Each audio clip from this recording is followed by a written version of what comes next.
You always hear witches talking about what they have gained while doing witchcraft, and you never hear about their losses. I've lost quite a lot, especially a relationship that I was in with a gorgeous guy. I was engaged. I was actively trying to become pregnant. And his family, because they were Catholic or Protestant, I can't remember which one, just did not like me because I was a witch. Now listen, I've lost family, I've lost friends since coming out as a witch, but losing this romantic relationship really fucked me up, and I have gotten over it. I have healed from it, but I just want to talk about this particular loss that I've gained since being a witch. I met this guy in Manhattan. He was sweet, he was gorgeous. I mean, he had these beautiful green eyes, these soft like feathers brown hair. He had a amazing body, and later on I of course realized that he was really good in bed, and we just clicked. We just had a connection right away. And when the time came, maybe a couple months later, the time came for me to meet his family and for my family to meet him. When it came to my family, they loved him. They absolutely adored him. Listen, he's educated. He has a bachelor's degree. He has his own home, his own house, his own car, nice clothes, everything. I mean, he was making a whole lot more money than I was, but it wasn't the money or the fact that he was good and bad that attracted me to him. It was the fact that he was actually a good person. I felt like he would make a good daddy, a good father. So when the time came for me to meet his family, his siblings, his brothers and sisters were cool with me, and his father was cool with me. But when I met his mother, she's like a devout Catholic. And I'm an open book. I don't have anything to hide. So I told her straight up and down, I am a witch, and I do practice witchcraft. She didn't say anything at first. She looked at me, with a stank ass attitude, but didn't say anything. And, I don't back down from anybody, so I stared right back at her, And she said, oh, well, aren't you concerned about your soul? I don't know if I want my son to be with somebody like you. I'm like, bitch, your son is 23 years old. I'm 20. He can make his own decisions. You don't live with him. You don't pay his bills. You don't do anything. You don't even cook on the holidays, from what I've heard. And she's like, oh, I don't want my bloodline to be ruined. I don't want my bloodline to be tarnished. All that type of bullshit, all those type of excuses. And I said, you know what? It's not really any of your business. And yes, I'm sucking your son's dick almost every day.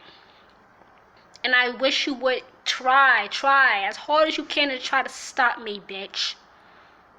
And her son, my man, knew that I don't take shit from nobody. I don't care who you are. I don't care who you think you are. That attitude is not going to fly with somebody like me. I don't tolerate disrespect on any level, and I will give it right back to you. I don't turn the other cheek. I'm sorry, I'm not a pussy. And I moved in with him, and she had an issue with that. Why would you have an issue with that if it's his home, bitch? And she was doing everything throughout the relationship to sabotage. She would plant other men's drawers in our drawer when she would stop by the house to visit. She I remember one time she put itching powder in my bra and my panties. I remember one time she was in charge of making a Christmas ham for dinner one Christmas, and she purposely added way too many spices and tried to put the blame on me as if I don't know how to cook. And she would spread all these rumors about me, and my man, her son, never believed any of them. Never. I mean, he knew that she was actually a bigger witch than me. In fact, I would consider her a hag, a piece of trash. And she said one day, is me and him trying to get pregnant? And I answered, yes. I'm not on birth control anymore. She said, oh, that's it. I can't have this. I can't have you, like, back again, saying the same thing. I can't have you ruining my bloodline and having mutts. That's exactly what she said. I can't have you giving birth to a mutt. And she said to her son, I can't have you having sex with a mutt and impregnating her and having mutts. And if I was a little bit younger, if I was still in my teens, I would have came across that table and beat her ass. Okay? And it just kept going and going and going. And finally, I was the one that told him, my boyfriend, that I can't be in a relationship like this with a parent that is so overbearing and downright evil, because she's evil, but I'm much worse. And I feel like I'll end up really hurting this bitch. And I don't want to do that because that's your mama. And I don't want to find myself doing 20 to life in prison for a bitch. So I told him, I can't be in a relationship with you. And that was hard for me because he has some good dick.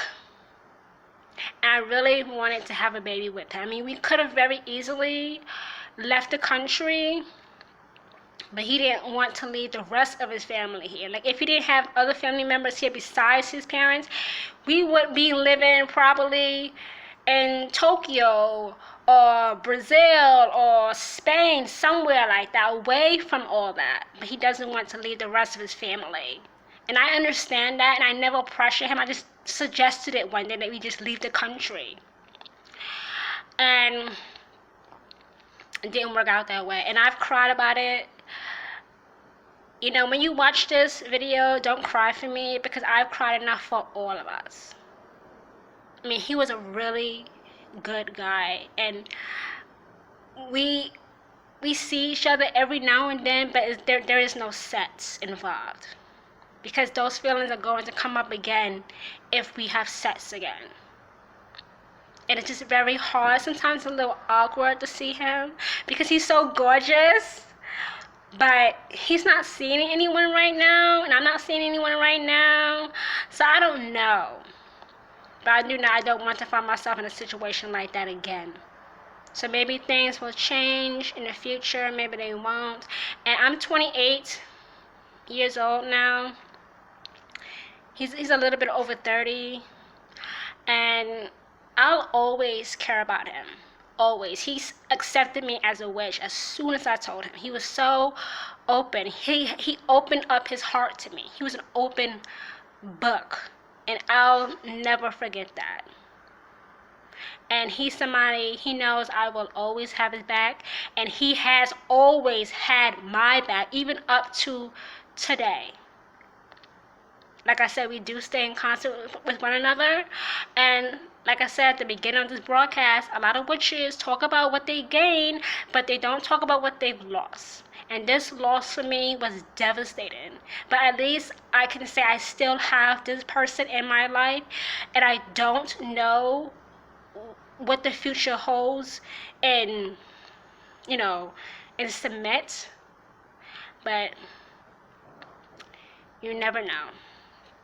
So we'll see. So I just want to let you know that as a witch, you're going to gain a lot, but you're going to lose a lot.